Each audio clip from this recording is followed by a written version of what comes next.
Fourth bull. शीर्षक है bull को पकड़ना। भीषण संघर्ष के बाद मैं उसे पकड़ लेता हूं। उसकी महान शक्ति और संकल्प अंतहीन है।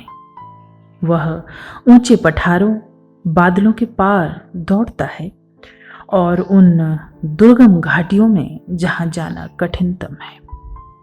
टिप्पणी: वह जंगल में बहुत समय रहा है, पर मैंने आज उसे पकड़ा।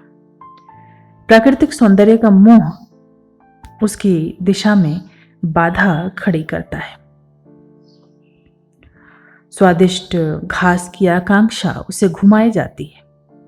उसका मन अभी भी जिद्दी और अनियंत्रित है। यदि मैं उसका समर्पण चाहता हूं, मुझे अपना चाबुक उठाना होगा। आज की ज़ेन कथा। अशिकागा काल के एक प्रसिद्ध ज़ेन गुरु इक्यू एक सम्राट पुत्र थे। जब वो छोटे थे तभी उनकी माँ महल को छोड़कर एक ज़ेन मंदिर में शिक्षण हेतु चली गई थी। जब उनकी माँ की मृत्यु हुई, माँ ने उनके लिए एक पत्र छोड़ा था जिसमें लिखा था, इक्यू के लिए, मैंने उस जीवन में अपना कार्य पूरा कर लिया है और अब शाश्वत अर्थात शून्य में वापस लौट रही हूं। मेरी इच्छा है कि तुम एक अच्छे विद्यार्थी बनो और अपने बुद्धत्व को जानो। तुम जान जाओगे कि मैं नर्क में हूं या कि सदैव तुम्हारे साथ अथवा नहीं। यदि तुम जान जाओ कि बुद्ध और उसके अनुयायी बोधिधर्म तुम्हारे सेवक हैं, तब तुम शिक्षण छोड़ मानवता के लिए कार्य कर सकते हो। बुद्ध ने 49 वर्ष तक उपदेश दिया और इस सारे उपक्रम के बाद पाया कि एक शब्द भी बोलना आवश्यक नहीं है। तुम्हें जानना चाहिए क्यों। पर यदि अब भी तुम इच्छुक नहीं हो तो निरर्थक चिंतन मनन बंद कर दो। तुम्हारी मां न जन्मी न मरी। 1 सितंबर। पुनश्च बुद्ध की सारी शिक्षा दूसरों को ज्ञान देने के उद्देश्य से थी। यदि तुम इसके किसी भी अंग पर निर्भर हो, तब तुम मात्र एक अज्ञानी कीट हो। बौद्ध धर्म पर 80,000 पुस्तकें हैं और यदि तुम उन सब को पढ़कर भी अपने मूल स्वभाव को नहीं देख पाए, तब तुम इस पत्र को भी नहीं समझ पाओगे। यह मेरी इच्छा और नियम है।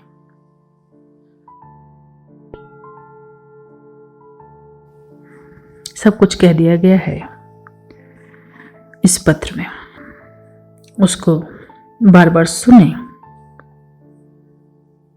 और समझें कि एक माँ ने अपने पुत्र के लिए क्या लिखा है, और ऐसे पुत्र के लिए जो एक ज़ेन गुरु बने।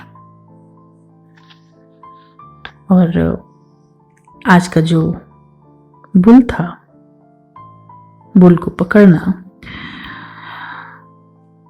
आसान नहीं है। अपने जो हमारी कामनाएं हैं, वासनाएं हैं, चित्त की संघर्ष है, भीषण है, पर उसको मैं पकड़ लेता हूं। भटकता रहा है इधर उधर। अभी जंगल में भीतर के आप समझे कि विचारों का जो जंगल है, उसे अभी मोह माया, कामनाएं, वासनाएं लुभाती हैं। पर ठीक, अभी जिद्दी है, नियंत्रित है, और यदि मुझे उसका समर्पण चाहिए तो मुझे अपना चाबुक उठाना पड़ेगा। जगाना पड़ेगा अपने आत्मबल को, उसे अलर्टनेस के साथ जागरूक होकर इसे चलायमान चित्त को नियंत्रित किया जा सकता है। जिसके लिए ये सभी ध्यान विधियां हैं। तो बैठें, फिर बैठें। ध्यान आत्मा का भोजन है। बैठ गए, आंखें बंद हो गई, करनी भी न पड़े।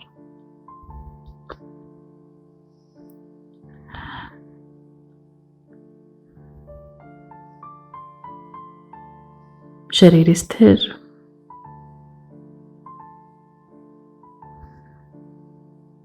कुछ कोलाहल है भीतर तो देखें, ये जानते हुए कि बस वो मैं नहीं हूं। बिल्कुल एक मूक दर्शक की भांति जो भी चल रहा है भीतर या बाहर, सजगता से निरीक्षण करें।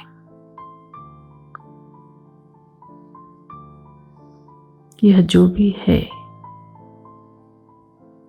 जो मुझे दिखाई देता है, सुनाई देता है, वो मैं नहीं हूं। रोज रोज इसका अभ्यास करना है ताकि जब शरीर छूटे तो वहां